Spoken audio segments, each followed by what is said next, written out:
Have you ever wondered what it was like to live in America during its early years? Well, we're all about to find out sooner rather than later. What President John Adams did with the Alien and Sedition Acts in 1798, Kash Patel is about to finish in 2025. Kash Patel has been appointed by Trump to serve as the director of the FBI. He's a loyalist, a Trump zealot, and potentially one of the more frightening cabinet picks. In 2023, Patel appeared on Steve Bannon's War Room podcast and said the following. We're going to come after the people in the media who lied about American citizens, who helped Joe Biden rig presidential elections. We're going to come after you. Whether it's criminally or civilly, we'll figure that out. But yeah, we're putting you all on notice. And Steve, this is why they hate us. Did you hear that? He wants to arrest journalists who are against Trump. He wants lying to be a federal crime. He wants any form of dissent from his party to be punished. He wants anyone with a different opinion to not be able to say it without fear of retaliation. Even if it can only end up in a civil court, if you're an enemy of his and an enemy of Trump's, you're going to pay one way or another. The best part of his quote is the "we'll figure that out." That sounds like a modern twist on Laventry Berea's infamous quote, "Show me the man and I'll show you the crime." And just so you know, Berea was deputy premier to Stalin. Berea kept himself busy expanding the gulags and other secret detention facilities for political prisoners. Glad to see that Patel has appropriate role models. Now, maybe you agree with him and are thinking, hold on, this was just a passive comment on a podcast. He probably shouldn't have said it that way, but there's nothing serious behind those comments. It's not like he has a specific hit list or anything. Well, you'd be wrong. Patel created a list of 60 people he labeled executive branch deep state. It's not a leak or a slip of paper he dropped. No, he published this list in his book, Government Gangsters, The Deep State, the Truth, and the Battle for Our Democracy. You can go to your bookstore or library right now, today, find it, and Xerox a copy of it for yourself if you'd like. On that list are people including his predecessor, FBI Director Christopher Wray, Attorney General Merrick Garland, and, of course, President Joe Biden. Now, this list isn't one of the media, but of government employees. But I'd bet you a bottle of Trump's new fragrance that Patel already has a media list he's salivating all over. Now, don't worry, Trump ally Mike Davis says he's talked to Patel and he realizes he should watch his words. But Davis then pressed that Patel shouldn't be taken literally either, saying, quote, "Kash and I use hyperbole to force people to pay attention to our broader point. Politicizing and weaponizing intel agencies and law enforcement is very destructive to our republic. The FBI must return to its core mission of protecting Americans from crime." Oh, so we can't believe the media, and now we can't rely on Patel's own words either. So I guess we're just going to have to guess at what he wants to do, right? As Americans are crazy, it's almost like we're holding him accountable or something. It's not like he's going to be running a $10 billion federal agency in charge of investigating and pursuing those that it deems are criminals. When pressed about those comments by an NBC reporter earlier this year, Patel laughed it off as all a misunderstanding, the media taking his words out of context. In fact, he appeared to do a complete 180. He brown-nosed journalists everywhere by saying, quote, "reporters are invaluable." But that flattery wasn't strong enough to cover his thinly veiled backpedal on his whole coming after journalists agenda. He told that same NBC reporter that, quote, "it was 3 words taken out of 2 sentences, but I basically said we're going to use the Constitution and the courts of law to go after people criminally and civilly if they broke the law." Of course, he accused, quote, "folks in the media of conspiring with the government to push a false narrative about Trump." Patel then went on to say, quote, "I have a problem with that, and I think there should be some form of accountability for it. I don't know what that looks like." Well, Patel, we do know what that looks like, and it's not fun. The great thing about history is it repeats itself, and we don't have to go back too far to find an example of this behavior and its dire consequences. Enter the Alien and Sedition Acts. So what are those? It's a series of 4 bills passed by Congress and signed into law by President John Adams. They were in response to fears that America would soon be at war with France. The Alien Act has to do with naturalization of foreigners, so it's not of interest to us for this discussion. However, it's the Sedition Act that Patel is copying and pasting nearly verbatim. The Sedition Act made it, quote, a federal crime to publish or utter false, scandalous, and malicious writings against the government of the United States, or to aid, encourage, or abet any hostile designs of any foreign nation against the United States. Author Wendell Bird explains that according to English common law at the time, seditious libel was, quote, any criticism of government officials in a way that undermined their authority or affected their reputation. Per the Sedition Act, a jury would decide if libelous statements made against the government were true or false. The hard part about that is deciphering the answer, because most criticism is opinion. Therefore, convicting someone on sedition was highly subjective. So how did the country view the Sedition Act back in 1798? Well, there weren't conservatives and progressives back then. Since the founding of the country more than a decade previously, Americans were either Federalist or Anti-Federalist. Essentially, they disagreed about the size of government. Broadly speaking, Federalists supported bigger government, while Anti-Federalists supported limited government. Thus, the Federalists favored the Sedition Act, believing that seditious libel was not protected speech. And Anti-Federalists saw the Sedition Act as a major violation of the First Amendment right to free speech. Now, the Sedition Act wasn't just something written down on a piece of paper to be used just in case. It was enforced, and pretty strenuously.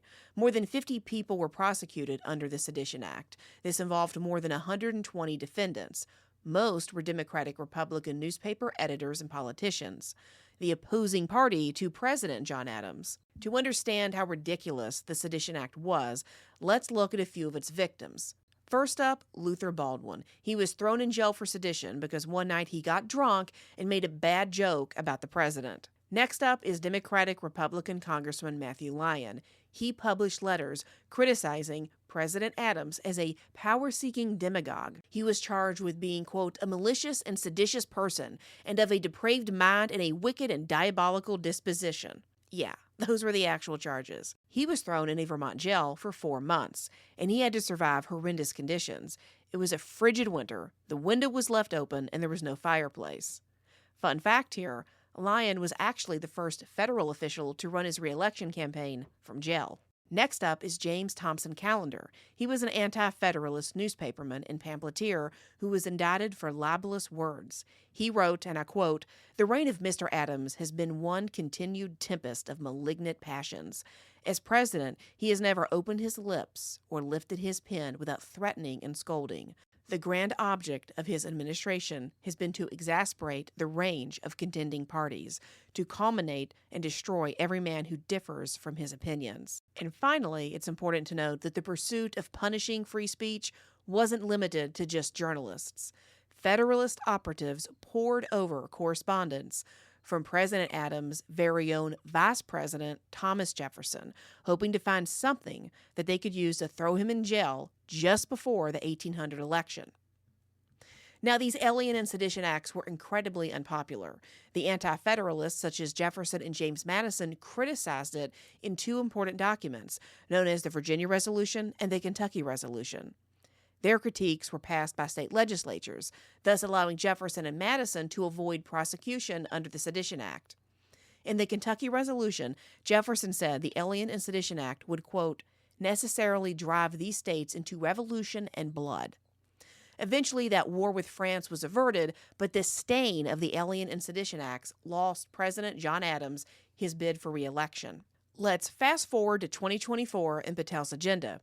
His spokesperson, Alex Pfeiffer, said in a statement that, quote, Kash Patel is going to deliver on President Trump's mandate to restore integrity to the FBI and return the agency to its core mission of protecting America. Kash is committed to safeguarding Americans' First Amendment rights, unlike Joe Biden, who weaponized the DOJ to target journalists. Virtue signaling the First Amendment doesn't whitewash Patel's efforts to essentially reinstate the Sedition Act of 1798, nor does it make us forget his desire to come after journalists.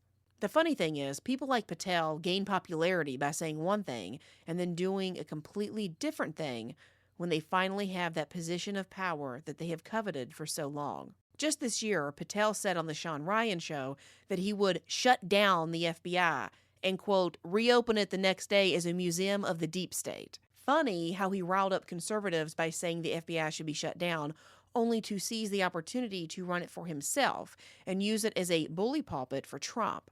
Abolishing the FBI is a far cry from the new goalpost of restoring integrity to the FBI. You see that? He's doing that whole frog in the boiling pot of water thing. Look over here, I'm going to eliminate the FBI. Whoops. Then slowly over time, he's got people thinking he's the only guy that can reform it. Now, before I let you go, let's recap all of this. Patel wants to use the federal government's law enforcement agency to go after journalists. Then he wants to shut it down because government agencies are bad. Then he gets appointed to be director of the FBI. He not only forgets about shutting it down, but now he's going to take that power he hates and use it for his own agenda. Then when we highlight his lust for incarcerating journalists, we're just silly for remembering his words and believing he'll do as he says. Kash Patel can paint whatever picture he so desires, but words matter, especially when you're vying for a role in the White House. And your previous comments, less than a year old, definitely come into play when we're trying to figure out if you'll run the FBI in a way that won't violate our liberties. If past is prologue, then Patel's last chapter is going to be draconian. Remember when Obama said he wanted to fundamentally transform this country? Conservatives fear-mongered with that relentlessly. Well, slap my libertarian fanny and call me paranoid, but coming after journalists is right up there in the same league to me.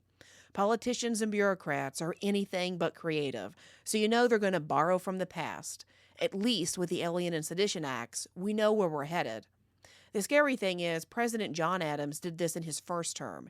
He was at least able to be held accountable. Hoping to get reelected, he probably tempered what he was going to do and held back how he enforced those acts. Adams lost his reelection, but as you and I know, Trump doesn't have to worry about another election. How's that MAGA hat fitting now? Getting a little rigid and restrictive? Make sure you check out my most recent interview with Dr. Shiva Ayyadurai. Kennedy promoted lockdowns, period. In March of 2020, he did a tweet which said the lockdowns will stop the spread of COVID and will also stop climate change. But because people have the name Kennedy, people want to go suck his cock off. And this is really fucked up. It's a mind-numbing brainwashing. And I use these harsh words, so hopefully it'll penetrate your neural networks to make you realize that you're all cocksuckers to Kennedy. Vivek Ramaswamy, dirtbag. He made money during COVID off tracking systems. It's beyond uniparty. It's Elon Trump, state capitalism. Government and big tech have become totally one. You can find the full interview on YouTube. Thanks for listening to Overnight Opinions. Be sure to tune in next Sunday night for an all-new episode. In the meantime, be sure to follow the Ladies Love Politics channel on TikTok, YouTube, and Instagram.